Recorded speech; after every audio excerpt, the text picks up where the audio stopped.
Teresa Bell, and I'm the owner of Citrus Networking Solutions Group. 15 years now we've been in business. So our anniversary this year. So. We got Jacob. Well, Jake may runs it. 49%. 49%. Still a woman-owned business. There you go.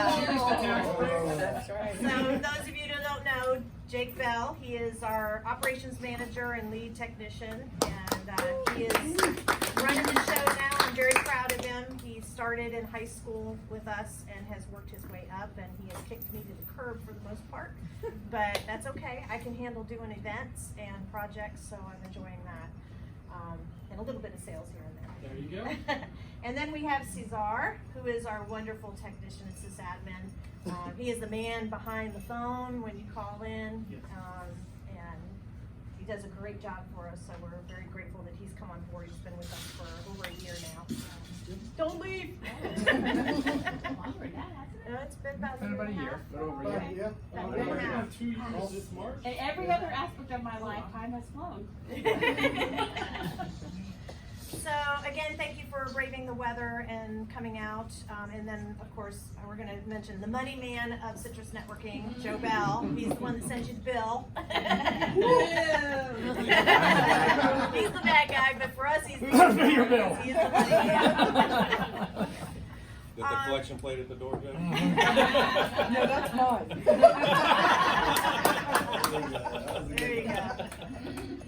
So basically, I wanted to try and bring out to our business owners in the area a lot of what the three of us talk about all day long. Every day we go out and we see what's going on with our clients. And then we're also privy to a lot of the IT groups that are nationwide. And we know what's coming down the pike in the sense of threats and what we can do to better protect our clients. And we just wanted to make sure that people in Citrus County got the message that even though we're in little Citrus County, if you're on the internet, you're on the World Wide Web. People from Russia can see you, people from Iran can see you, Pakistan. So your data is always at risk, no matter what you're doing. So we wanted to make sure that we reached out to you and we brought in some professionals. Datto, who has helped sponsor this, which we thank very much.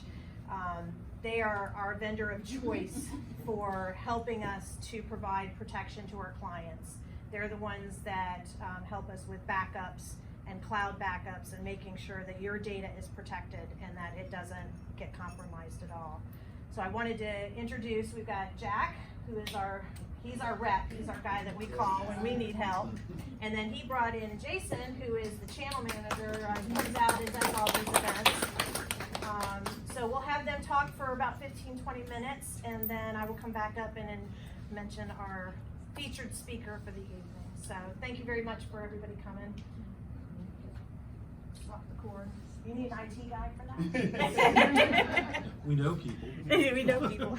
Jake, it's not me. Yeah, the guy who says at the bill saying he knows somebody. Yeah, it's not me. I'm gonna trust you. It's him. All right. Okay, I'm gonna drink.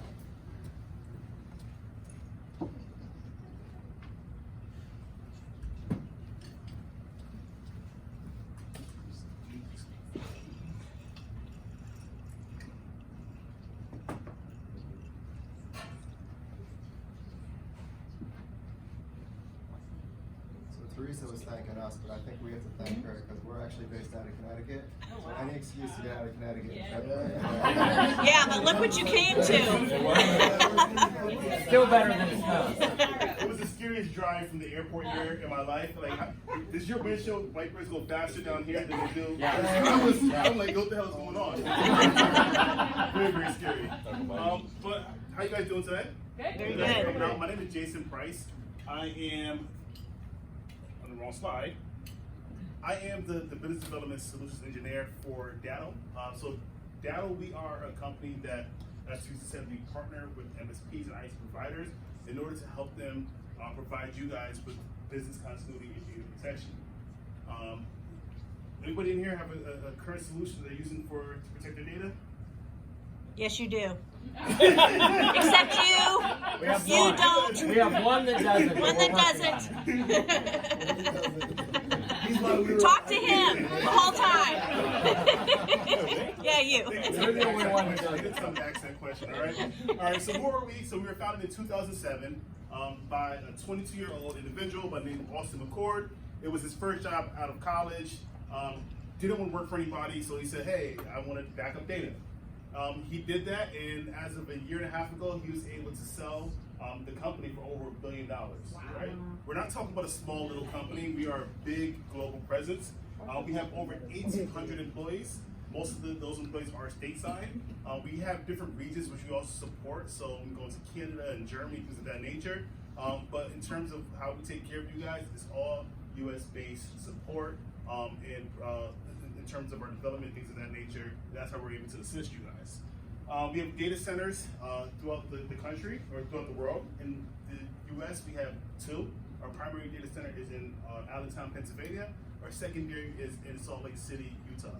And you're like, who cares? Like, I'm the end user. Like, why do I need to know that? You should know that your data is being protected in military-grade facility, where it's being protected. It has levels of redundancy in terms of power, in terms of networking, things of that nature, to make sure that in the event that you ever need your data, you can have your data.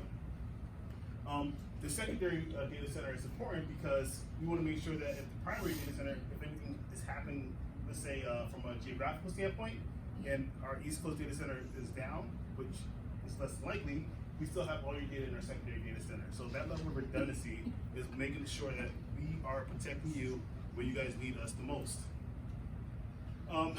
Another thing that you rare to find is that 70% of our staff is in development, right? In support, right? Most of these companies are all sales driven. They're all about, trying to put more product in people's hands. In our company, it's more about making sure that the product is working correctly, right? And we're adding features that are going to benefit you in your business, right? So that's going to be the most important thing that we're able to provide for you guys. 22 offices around the world, and we have over 500 petabytes of data. So when you think about 500 petabytes, you're like, well, that's just a big number. What does that really even mean? What is a petabyte? A petabyte. I've never heard of a Right. petabyte. I've heard of So this is the best way that somebody told me to sell it. If you have a full iTunes library of all the songs that ever came out, you can play it for like 22 years and never skip a song. That's how much data 500 petabytes is. So it's an immense amount of data that we're making sure that we're protecting. 22 years. You want to try it? Okay. All right. Never heard that explained. So I like to put these couple pictures up there. Fires, the floods and the tornadoes, because we've always been programmed to think of disasters as these types of items, right? Those type of natural events that are going to affect your business, and you're like, hey, I've been in business for 30 years. I haven't had a fire, flood, or a tornado, right? So you're like, I don't really see the value, but that really accounts for probably less than like 5% of all incidents. This person accounts for the other 95%, right? This is one of your employees, right? And you're all smiling in your head like, yeah, I know it's gonna be this guy. He's probably the guy who's gonna do something like that. But it's this guy who opened up an email Friday at 3 o'clock as he's trying to get out the door so he can have fun of that weekend. And instead of going through the procedures of making sure that that link in that email is good, he clicks on it, or she clicks on it, right? Can't be biased, right? He or she. Wow. Yeah, you're the guy. Todd's saying, Todd's the guy. It's Todd. It's Todd. They click on it, right? And one of two things happens, right? Either they own It up says to naked it, women. right? I mean, you Or gotta they say, say you know that. what?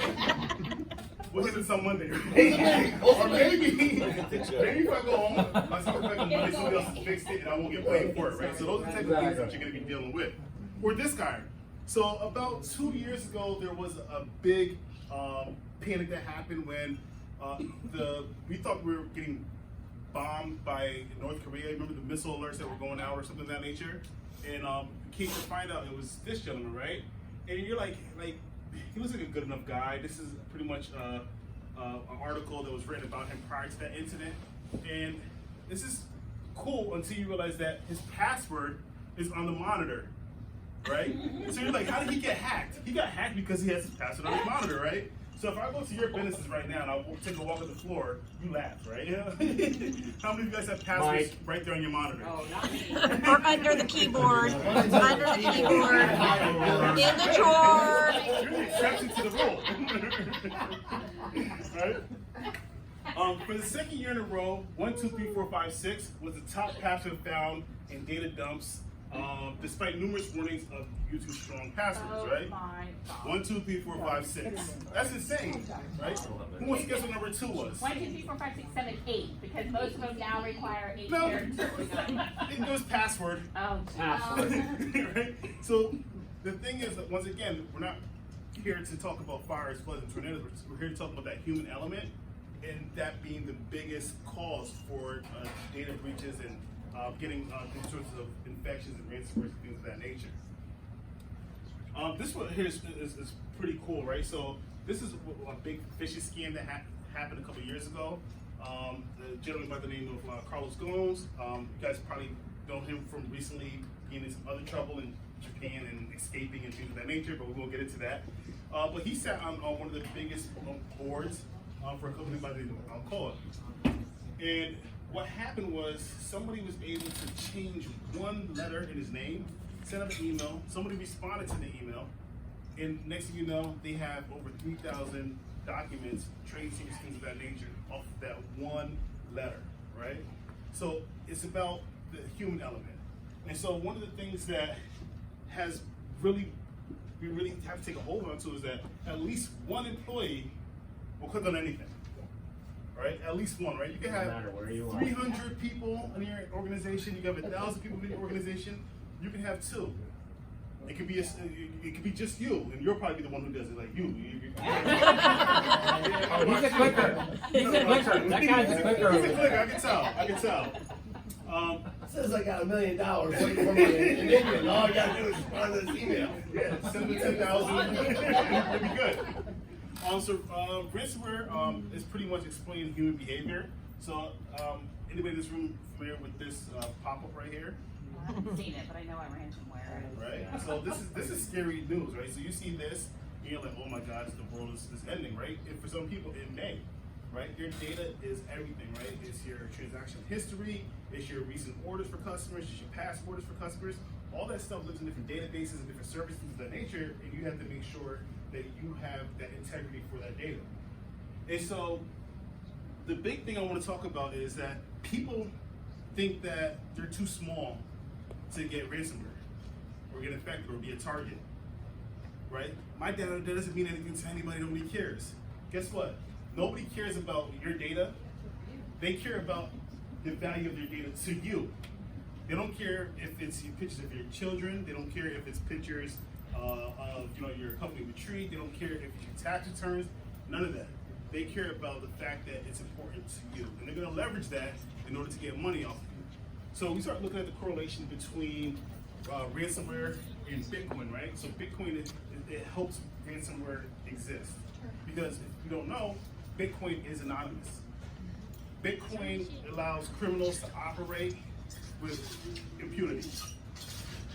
In 2016, around January, we had about $443 for cost of a Bitcoin.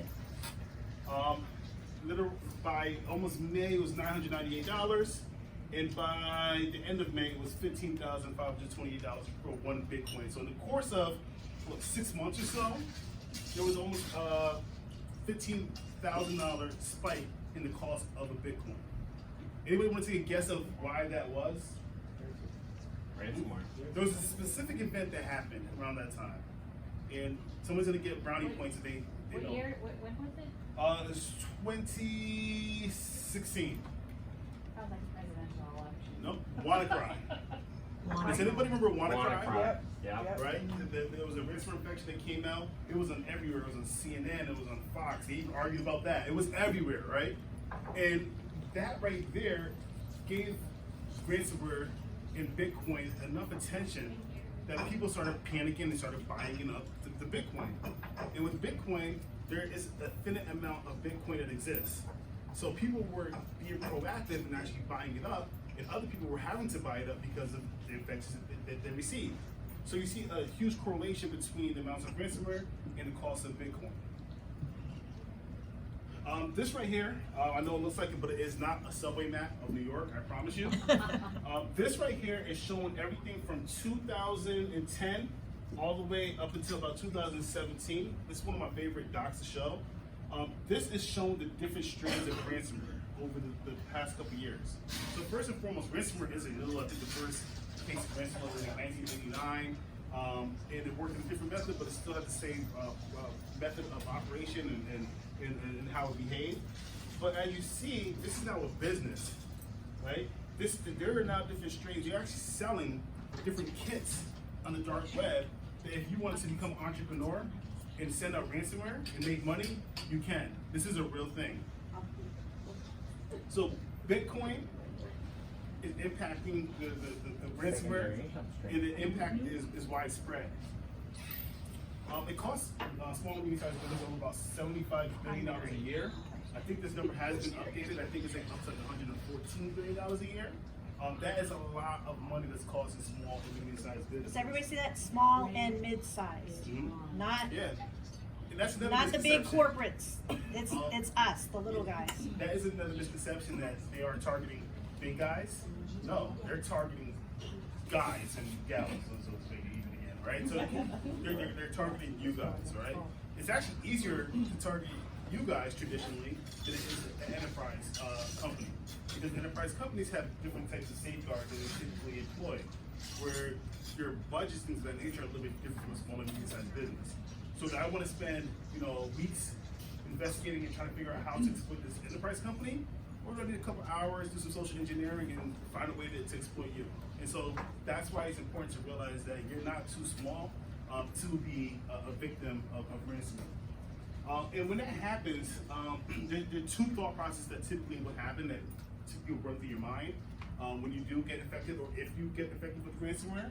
And it's going to be your RPO, your recovery point objective, right? So how much data are you willing to lose, right? So everybody has like a threshold for pain, right? For one business, you can say, hey, as long as I have my stuff in the beginning of the year, I'll survive. And for your business, that might be okay.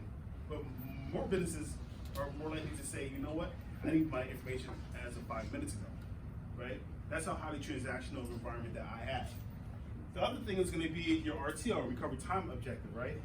So, okay, we have your data from about 10 minutes ago or an hour ago, we can get you back up and running.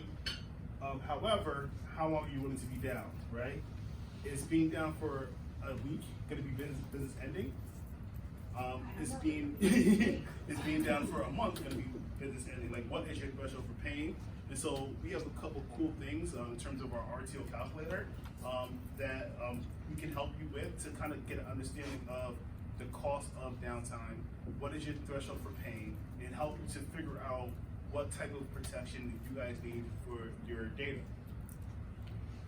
We're more connected more than ever before, right? So in houses now, they have cool things like remote control Wi-Fi lawnmowers, right? They're autonomous, right?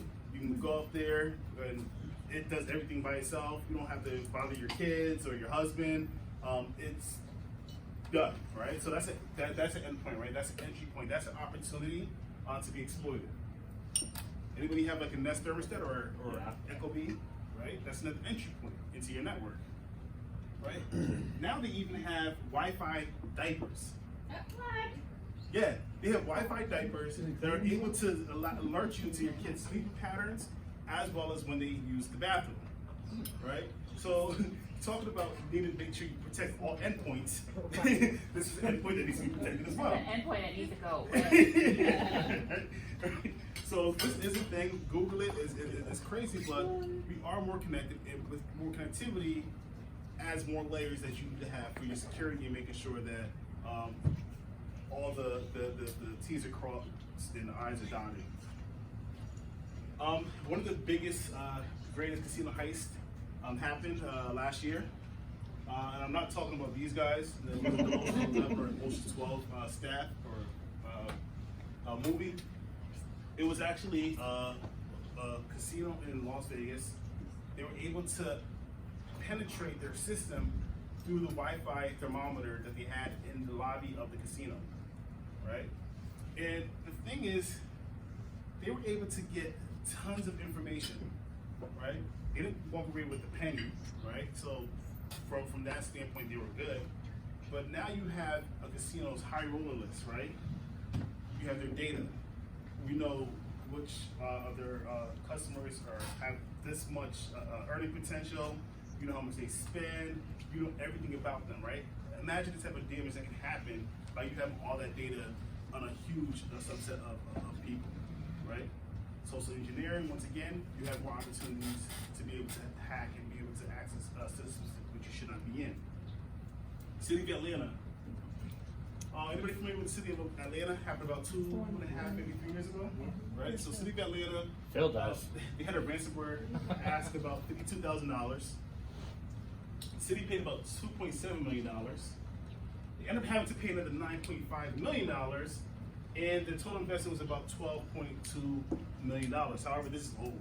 I think they're still reeling from it. I think it's up to like $18 million at this point in time. So by the way, our next speaker is the one that fixed this problem. He's the man. He's the man they call. Yeah, that middle number was mine. This is So good. they asked for 52,000 and it's That was cost them initial. 12 million so far? Yeah, because you have to remember that it adds a couple different things, right? So you have the immediate impacted damage, right? The cost of that, but everything residual as well. Oh, yeah. So if they can't collect, the city taxes, or they can't, process the things through the court system, things of that nature, all that backlog is costing the city money. Of course. And so their budget was about $35 million, right? So you're looking at using more than a third of your budget on one incident that should not have happened, right? And I can't wait, I'm sitting right there or something. What you have to say about that? Monolith International, nobody ever seems to know what this is until I show this slide right here, which is all the stuff that is causing me to be overweight right now. So your Sour Patch Kids, your Oreos, I mean, all of these different. Oh, you got happy? Yeah. Right. So this company right here is like one of the biggest international companies, one of the biggest conglomerates out there. And what happened with them is they also got infected with ransomware, right? It got, I believe, over 3,000 different laptops on their network and hundreds of different servers as well. Their incremental expenses start off at $47 million for the first 3 months, additional $54 million 9 months after that, and that brings it up to $100 million. $100 million. Think about it, right? You have different contracts and commitments you have to make, you have different shipping schedules, all that stuff came to a halt, right? Money was lost. The craziest thing that when I was like looking at this company and researching it, because they did have at least one thing going for them, right? They had an insurance policy for cybersecurity, which is good, but with that, when they went to go to the provider, the underwriter of that insurance policy, they said, that's not covered. That right there is an act of war, right? Act of war. So they denied a $100 million claim. They tried to settle for $10 million, and currently Monolith is suing their provider. Yeah, it's not war, it's a hostage situation. Yeah, it's bad, right? But it's starting to get fuzzy now, right? In terms of what is war. That's the insurance company trying to. Yeah, what's covered and what's not. I think That's the deal. Knowing the risk, they don't want to. They want to take your. I think the biggest thing to take away from that is that they try to cover themselves on one end, right? Which was, hey, we need to cover ourselves, if something happens from a money standpoint. But they didn't take care of themselves on the other end in terms of having a solution that would not make that $100 million Even happen. even happen in the first place. And so I think that's important to kind of realize and recognize. I'm not saying cybersecurity insurance isn't important, because I think it is. I believe in it. I believe that you should also understand the different things that are underwritten within that policy to make sure that you are familiar with what needs to happen to your due diligence. And so even if you have a cybersecurity insurance policy, if they go in and they say, okay, was all your patching done correctly? Is all your Windows updates done? Was these different types of tests free and monthly or things of that nature? That's where say Jake. Jake. Exactly. So that's why it's important to work with the MSP or IT provider to make sure that they're doing their due diligence on that side as well, right? So that's the importance of that. It's a state of emergency, so I went to Google today and I said municipalities and ransomware, and it pulled the top 10 that happened over the last year, and 3 of them are in Florida. So we had Lake City. It was $460,000 ransomware, which they paid. We had Pensacola, $1 million demand. I don't know if they paid it or not. And then we have Riviera, which had $600,000, and they paid that one as well, right? So once again, you can be a small, medium-sized business, you can be a local municipality, you can be, like, we're all targets, right? Your blood pressure going up there, Ken? Yeah, just had another drink. You have another drink. City Chris Richter. At one point, a couple months ago, like last October, I think there was like 22 different municipalities in Texas that all were suffering from ransomware at the same exact time. It's pretty scary. So we do a big survey every year just with our different MSPs and IT providers that we partner with, just to get an update of what they're seeing from their end users. And so the number one that we were seeing was, in terms of the end users or the type of vertical that is being affected, was construction and manufacturing, which is like almost 38%. We have nonprofits at about 22%. Healthcare is about 25%. Professional services over 37%. Right? I work in a nonprofit field, and our counterpart in Orange County, this happened to them over the summer. Did it? Yeah. You guys got more donations? No donations. We actually serve the homeless, Okay. and it's data. Yeah. It's data about the homeless. Yeah, Yeah. they're stealing the data. Yeah. Because remember, they're not saying, okay, let me look into this. Homeless. They want credit Like, cards. They don't care about people. They don't care about that. They just say, hey, you know what? If it matters to you, then it matters to me. I Right? hope it's And that's all they care important about. to buy it back. On average, MSPs report about 5 plus attacks on their clients per year, but only 24% of those attacks are being reported to authorities. And the question is like, people say, hey, like, why wouldn't you go to the authorities, right? So if you go to your local sheriff's department and say, hey, somebody just hacked into my system, whatever, they can be like, okay, what do I do now, right? There's no set method to kind of handle that, right? You can go to FBI if it's big enough, and if it is big enough, they'll entertain it. But if it's like under $100,000, it's not even something that they're going to entertain at that point. And a lot of people aren't reporting because, do you want to be the person in this room raising your hand and saying, yeah, I got affected, right? You don't, right? Because you think maybe a competitor's going to use it against you, or it's going to get around, and you don't want to be known as the business that got affected with ransomware. Except Todd. Todd will say it. It He was pushed me. the button. The cost of downtime significantly outweighs ransomware requests. So if a ransom is about $4,300, the cost of that downtime is going to be about 10 times more. So once again, hey, I want $4,300. By the time you get back up and running, that $4,300 you paid is going to cost you about $47,000. Downtime, not going to get any new orders in, not being able to fulfill whatever commitment you need to fulfill. And so it's actually cheaper to make sure you're proactive and have a solution in place rather than being reactive. Amen. At the end of the day. Sorry.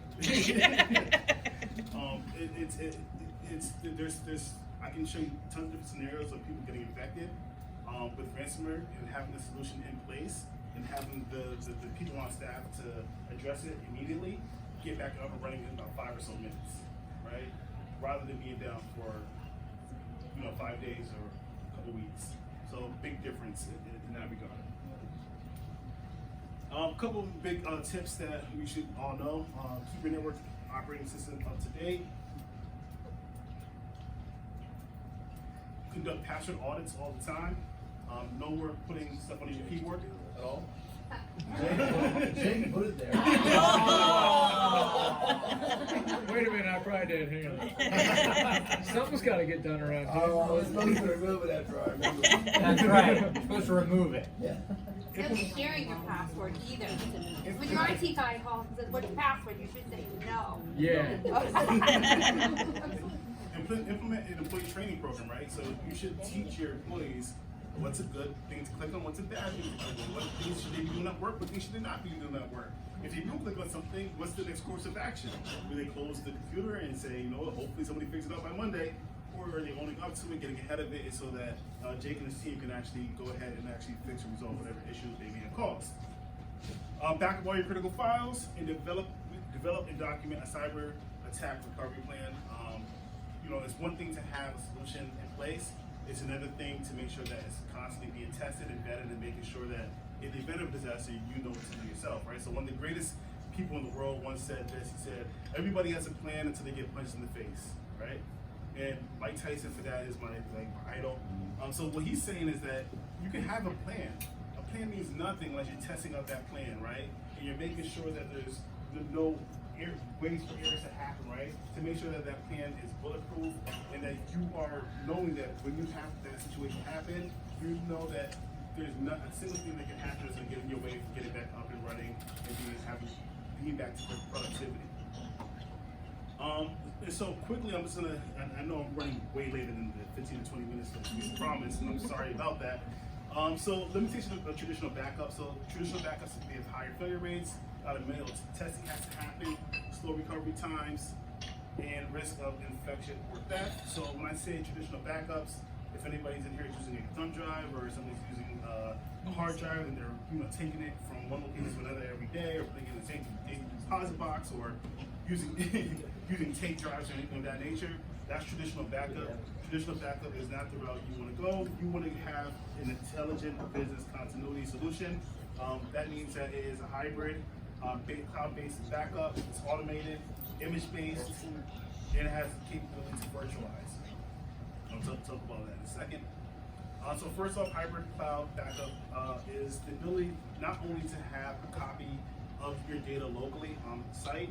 What we're able to do is we're able to back up your servers to an on-premise device. We're also able to replicate that to our primary data center, get brownie points if you remember where. Okay, no, we just brownie points. Oh, Salt Lake City. I'm secondary. And the secondary one is going to be in Salt Lake City. You guys still get brownie points.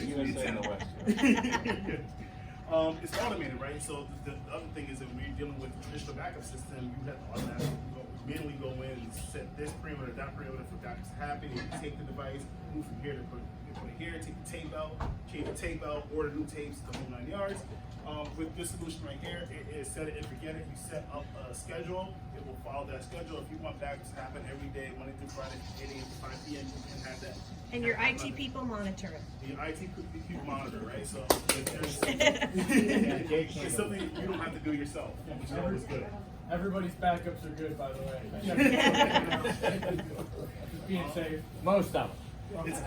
It's also It's not on Datto, so I had to manually check it.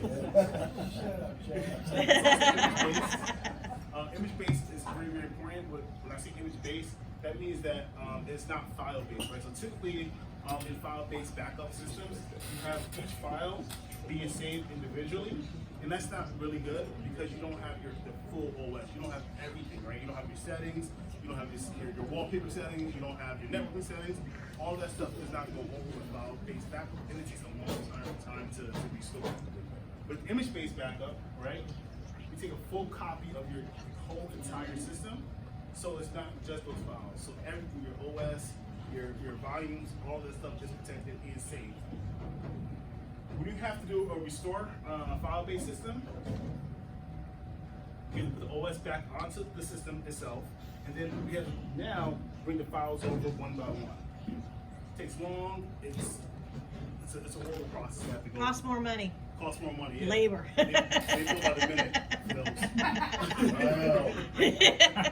Right. When it's image-based, with image-based, we're able to take the whole system and bring it right back over, quick, easy, and you can have that comfort of knowing that you can be back and up and running very, very quickly.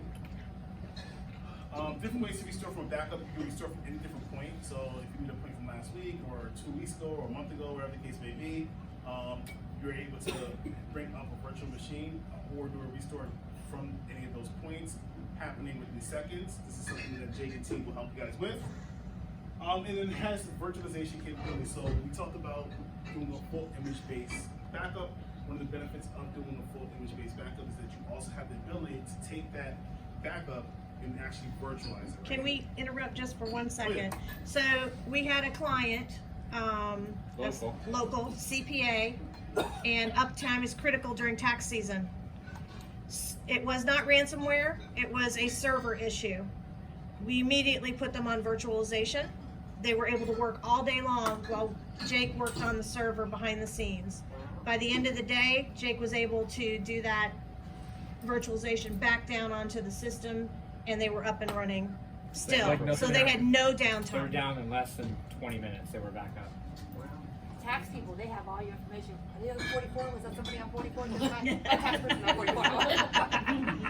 I'm gonna keep all that silent. So just to show you again, you have your server, you get a ransomware infection, you're able to then use the appliance that we have, the Datto box, which lives on premise, and you're able to bring up a version of that server prior to the infection. And you're able to run off of this box until Jake and team are able to then correct whatever issues exist on that server and get that new image back onto the machine. So this is something that they would handle everything for you. It's something that you can just continue working and not have the stress of being like, how much data is down, or how long am I going to be down, or whatever the case may be. So a bunch of different benefits: reduces downtime, helps with your RT and RPO, and it's local and cloud. So I'm going to leave off on that, so I can give my guys some time and I can learn more about the Atlanta ransomware attack that happened. Yeah, as he said. He knows. Appreciate it. I'll be around though, so if you guys have any questions and want to talk one-on-one or whatever the case may be, please feel free. But thank you guys. Thank you.